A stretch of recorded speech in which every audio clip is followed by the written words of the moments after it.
So I think I've got over 650 videos on this channel so far, but I still don't feel like I've quite explained body efficiency training properly.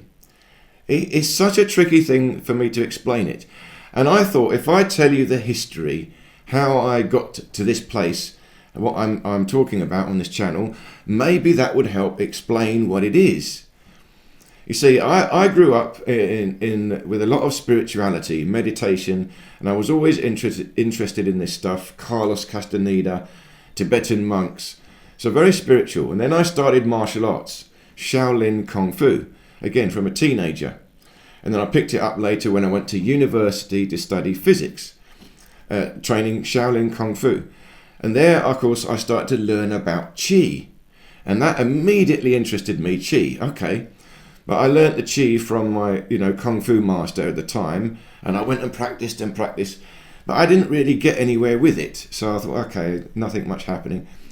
Then one day I went to a Mantak Chia workshop where he was doing an introductory workshop. And there he was talking about Qi.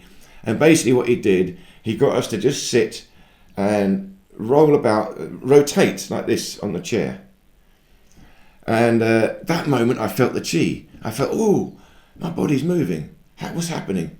And I suddenly felt there was energy. And he was on the stage, he was going like this, helping. So I thought, okay, now I feel the Qi. You see, I knew spirituality, meditation. I had out-of-body experiences, psychedelic experiences, but the Qi was slightly different. The experience of Qi is more visceral. It's in your body. You feel a bit of movement. Spiritual experiences, they're transcendental, like a dream. So that's the shamanic world. The world of Qi is a bridge between the mind and the body, so you feel it more in the body. That's why it goes with martial arts. So then I went, of course, carried on training Qi, studying Mantak Chia, reading his books. And later on I went to more and more workshops with Mantak Chia. We did his healing. So over the years, practicing Qi, and I developed more and more. As I practiced my Qi, I discovered the importance of body structure, alignment. See, I'd already trained that in martial arts. I knew a certain amount of structure in Shaolin Kung Fu. I also by then had learned Tai Chi, so I'd done a lot by then. So I realised the importance of it, and I was studying the structure. But because I'd developed my Qi to such a level, what would happen to me was I'd go to my Qi posture, and then the Qi would open up, and it would move my body into a better position. And now I think, that's interesting. What happened there? So then I would analyse my posture. See, I had the feeling the Qi would move me into a posture. I would practice my Kung Fu, different postures, and experiment with them, allowing the Qi to activate that posture. And then I would go back and work out what it was. So then I could teach it, explain it. Again, I was teaching by then. I was teaching martial arts, doing a lot. It's not really in true history here, but I'm trying to explain the way I've come to this. Now again, the most important aspect of posture is the spinal alignment. But that took me a long time to really get that, because I was practicing the spinal alignment I was taught in Shaolin and the one I was taught in Tai Chi. So it was slightly, what I would say now, slightly unnatural, not quite the natural spine. It was a dynamic spine, like they would tuck the pelvis under, stretch out the spine, but it's not natural. The natural spine has got an S-curve. And again, I only really learnt that because I suffered major back pain. I had bad back as a child as well, had to go to the osteopath. And later on in life, I had 5 years, pretty much continuous back pain. I also had a slip disc, L3 or 4, very common. So 5 years trying to fix myself, trying to work it out. And eventually I worked it out because I got the spine correct. So now, touch wood, I'm okay. Because that's what I'm doing. I'm always trying to maintain the natural spine. I'm not hyperextending it. Hyperextending the spine and then doing something. That's where the danger is. And that's where martial arts, again, I think they've gone slightly wrong. If they would come back to what I'm saying, they would improve. Because they've got a slightly hyperextended spine and then they're doing the martial arts, it's risky. If you've got the optimum natural spine, then you move around that, it's safer and it's actually more efficient, which means faster and more powerful and more mobile. So that's what's different about my training. And I came to this again through my own study, having my spine fixed, going to osteopaths, looking at Feldenkrais chiropractic, trying to understand the natural spine and then integrate it into the chi. Of course, once I got the idea of the natural spine, then the chi would help me. And I still find it today. You see, it's all about the perfect alignment of the spine. And sometimes you forget, you're distracted. And then sometimes the chi just reminds me, the spine, that's better. Why did I forget to do that? I don't know. You see, we've learnt bad habits in our body. It's not our fault. We've learnt them from a baby. We learnt how to walk. How do we learn how to walk? We copied our parents. But if our parents are walking like this, then we learn to walk like this. We've never seen anyone with a good posture. With a good posture doing martial arts even. Very rare. Very rare. And I look at people in the world and it's 1 or 2 people per year do I see that I double take that, that guy or that girl's got a brilliant posture. And it's usually a child, a very lucky child, because I believe if you've got good energy, because I had that in my experience, the good energy will put you into a good posture. So that's the shortcut. But energy is difficult. If we have not got good energy, don't worry, train yourself. Go in detail, step by step. Work it out, millimetre at a time. Hold your belly in. Feel the spine. Feel the shoulders. Experiment with all minute adjustments until, that feels nice. It feels easy. That's body efficiency training. And then, of course, I had my surgeries. I had 4 major surgeries on my abdomen. A cut from sternum to groin. Serious business. Twice in emergency. So my whole stomach got weak. I lost all my kung fu. I was so depressed. But here's the thing. I was lucky in that my bone structure was still intact. And at that point, I had mastered it to the degree. I knew what I had to do. But interestingly, here's the thing.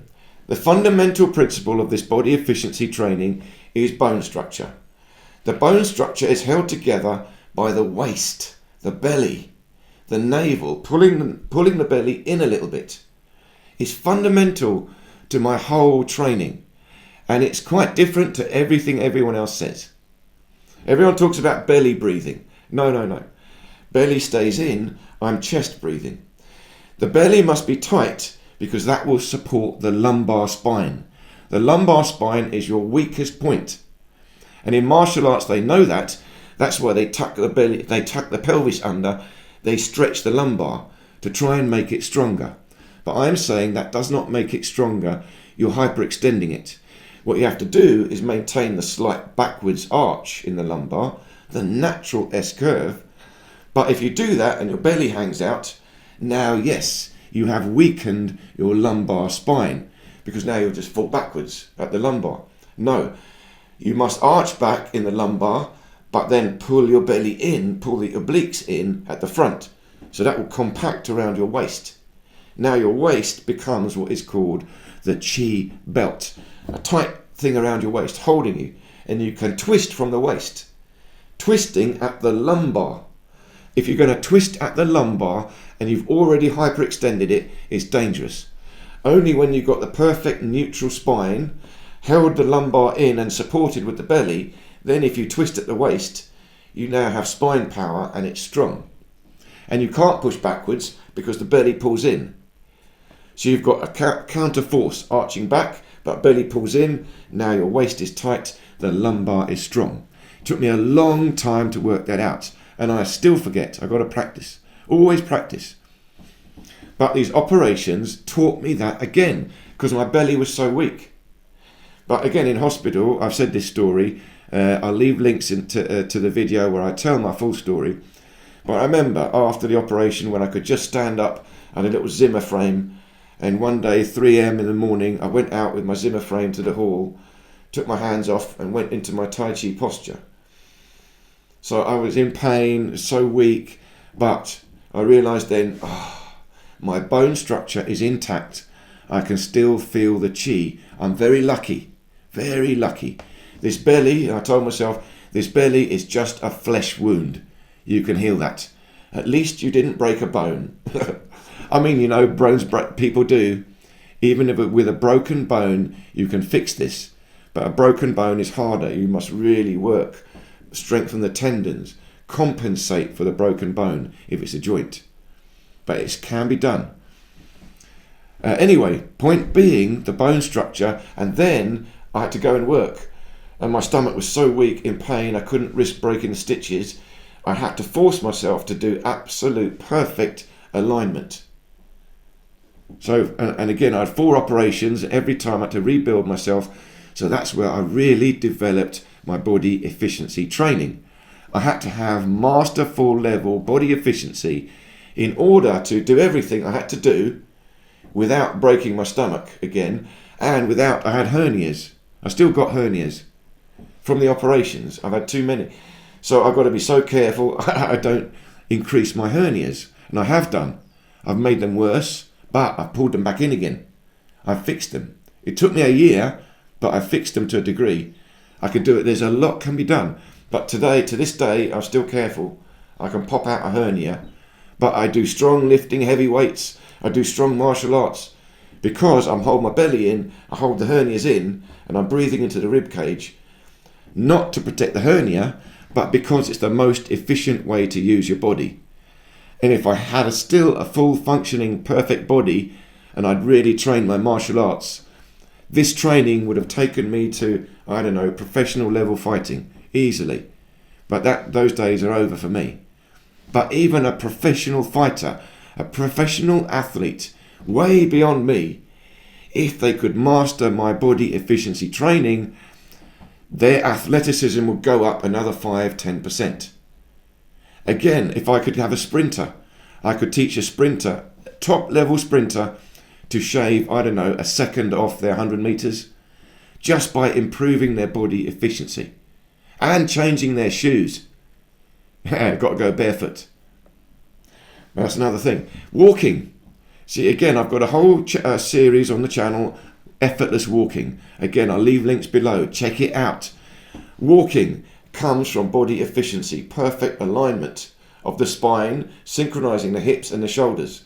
And I spent years, and I still do, mastering walking. I must have done 200 to 300 variations of internal body alignment, emphasis on the hips or the shoulders, angle of the ankles, positioning of the toes as I walk, to experiment and work out which is the most efficient. And now I know that is my course. Effortless walking. Check it out. Walking is master level stuff. Running is even harder. See, I don't do much running. It's very hard. But when I do running, it's body efficiency running. You bounce. It's so easy. Optimize the bone structure, synchronize the muscle tendons, and bounce on the ankles, the toes, and then the whole thing flows. Totally different level. You're not running like anyone else. It's not about power, speed, fitness. No. It's about internal, detailed, minute adjustments of your bone structure and the synchronization of your joints. It's not about the muscles, it's about the joints. And the joints mean the tendons and the ligaments. You have to control these. So that's why I also call this tensegrity. Again, tensegrity comes from Carlos Castaneda. I've known the word for a long time. I was going to use it, but then I thought I can't because Carlos Castaneda's used it. However, I can because it's not his word. It comes from engineering.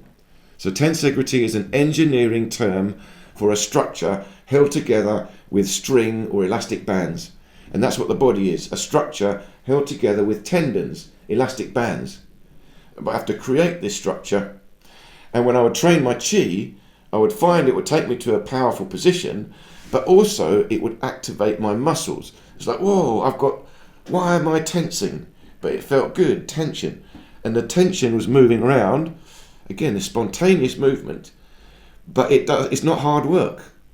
This is efficient power in the body. You can see I'm trembling because I'm using high tension, but high tension in the ligaments, the tendons, and you can maintain it for a long time.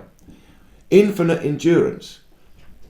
Now it's because I'm activating tensegrity, the ligaments and tendons stretching the joints and continually moving them. Continuous motion allows for a rest. You see, if I hold static tension, then you get tired. But I'm always moving. Energy always flows, not static. So again, now you can start to see what this body efficiency training is. Bone structure alignment, activating tensegrity in the tendons, and then continuously moving. So even a stationary posture, I'm making internal adjustments. Always moving, feeling it, because you've got to keep adjusting the posture. It's never quite right, but you keep improving it. And sometimes you get it, and it's beautiful. You just feel the energy, you relax into your body.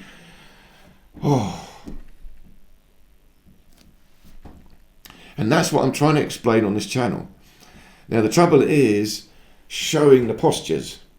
So again, you have to look through all my videos, my playlists. Just pick one you like and start from there. Pretty much every video I've done, I'm explaining nearly everything you need to know. I'm coming at it from so many different angles. And the scientific, the spiritual philosophy that I talk about is still the same thing.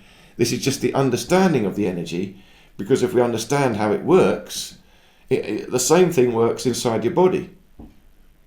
And it's science and spirituality combined, because it's not only technology outside, it has to be, it's also technology inside, but that technology inside means me, consciousness.